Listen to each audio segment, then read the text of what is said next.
April 16-இல் மக்களவைத் தேர்தல். தேர்தல் ஆணையம் விளக்கம். ஏப்ரல் 16ஆம் தேதி மக்களவைத் தேர்தல் என சமூக வலைதளங்கள் மற்றும் ஊடகங்களில் தகவல்கள் பரவிய நிலையில் இதுகுறித்து தேர்தல் ஆணையம் விளக்கமளித்துள்ளது. டெல்லி யூனியன் பிரதேசத்தின் உதவி தலைமை தேர்தல் அதிகாரி மிசோ சமீபத்தில் அதிகாரிகளுக்கு ஒரு சுற்றறிக்கை அனுப்பினார். அதில் ஏப்ரல் 16ஆம் தேதி மக்களவைத் தேர்தல் தொடங்கும். எனவே தேர்தல் பணிகளை விரைந்து மேற்கொள்ள வேண்டும் என்று அறிவுறுத்தியிருந்தார். இதனையடுத்து இந்த அறிக்கையை வைத்து ஏப்ரல் 16ஆம் தேதி மக்களவைத் தேர்தல் என சமூக வலைதளங்கள் மற்றும் ஊடகங்களில் தகவல்கள் பரவின.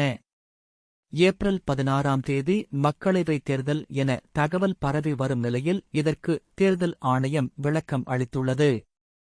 இது உத்தேச தேதி என்றும் உத்தேச தேதியை நிர்ணயம் செய்வது வழக்கமான நடைமுறை என்றும் தேர்தல் ஆணையம் தனது எக்ஸ் தள பக்கத்தில் குறிப்பிட்டுள்ளது.